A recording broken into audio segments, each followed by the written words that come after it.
Guys, today's video we are gonna be doing a legend concept video telling you how I would buff and nerf every single legend in Apex.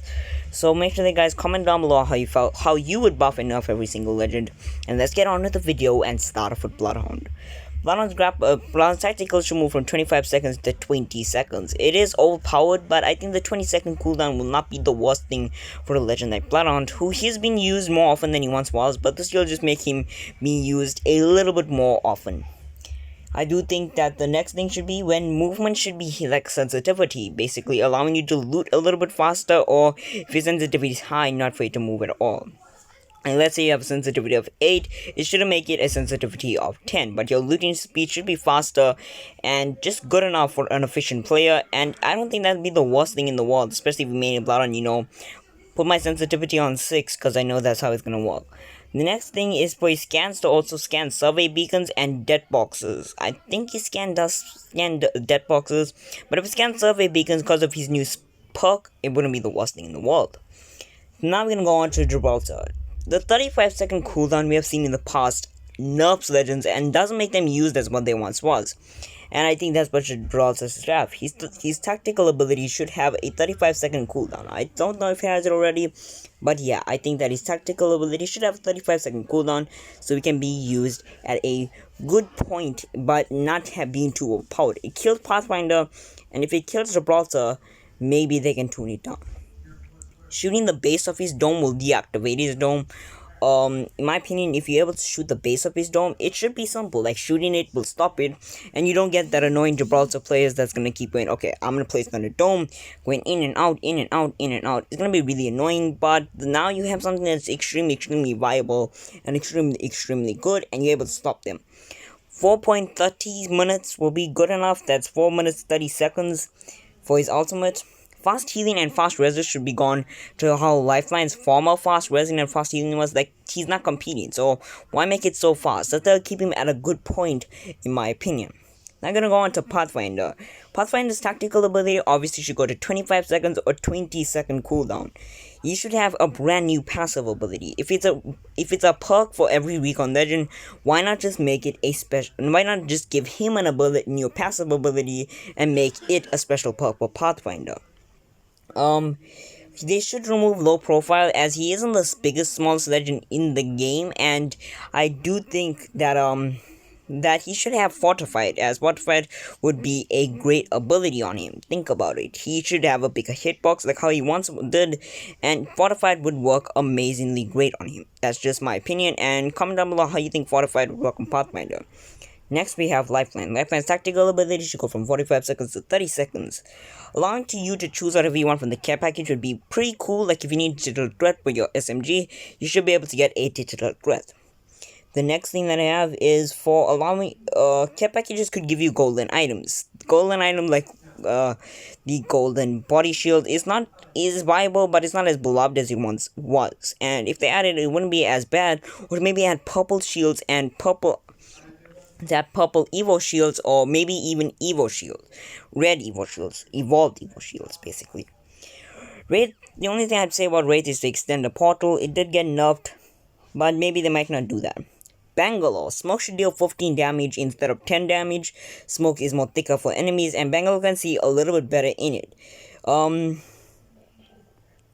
Deals for her ultimate ability, the rockets deal 45 damage. The ultimate ability, the rockets can be shot. That's just my opinion. Like, if you shoot it, it activates. Like, there's an enemy near it, you still have 8 seconds. I do think that it should stick on the ground for 4 seconds, not 8 seconds.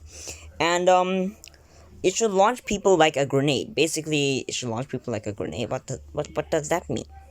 Basically, it's gonna push people towards the other one, so it deals damage and you can play aggressive with it. Like, somebody's gonna come near you. Maybe it doesn't push them to the other side, depending on the way they're standing. Now we have Mirage. Mirage, I would say, for his reses to be a little bit harder to see. A few people are going to find they're complaining, but if you actually see the blue dots on his reses, it's so easy to see where a Mirage is resing. Especially if they're resing in an open place, it's so easy to see where they're resing. And a lot of people like me are able to see how easy it is to see where he's resing. Few people say it's one of the great abilities of him. My opinion is not. Decoy should look more real. as times go on, you can tell which is a fake decoy, which is a real decoy. When Mirage used to go invisible, we could tell Mirage, that's Mirage, he went invisible. So it's basically the exact same thing. They should make his decoys look a little bit more real, make the gun movement look a little bit more real. It's not as hard to see what's a fake one or what's a real one, especially with the fact that I think they made something basically where like you can, like if Mirage moves, you can see Mirage move, then the decoys will move. I don't really know that there. His ultimate ability should spawn a little bit more decoys, maybe 8 decoys. If it spawns 8 decoys, 10 decoys, it's 6, 8. Then he's, yeah, that's about it. For Caustic, I do think that his gas should be a little bit more wider when it comes up to the gas traps. Maybe his gas traps from 6 traps. Octane should have a 45-second speed. If not, make his tactical ability from 2 seconds to 25 seconds, but he runs 50% faster. So it'll be like something overpowered, or you can make it like about a 35-second cooldown. So it's like an overpowered tactical ability, and it can be used the same way as theirs. Double jump only works for people like people on Octane's team, and Octane himself does not work for every jump pad that you find. Crypto does not slow down enemies, and Crypto's EMP destroys Revenant Shadows, and Revenant Shadows near the EMP, or Revenant Shadows being made a little bit close to it. Next thing is Revenant, and Revenant should have a 45-second, basically, what do I mean? A 45-second, basically. Basically, he sits in the tunnel for 30 seconds, which in my opinion feels a little bit too underpowered. I do think that 30-second, I remember so many times I'm about to kill someone. That person there squared up with me, they break my I basically have 1 health and I have a low shield, and I lose because of that there, because of the 35-second. I do think that it should be 45 seconds and shouldn't be overpowered where it's like 1 minute or 1.5 minutes. Like, I mean, that'd be really, really, really overpowered if it's that long.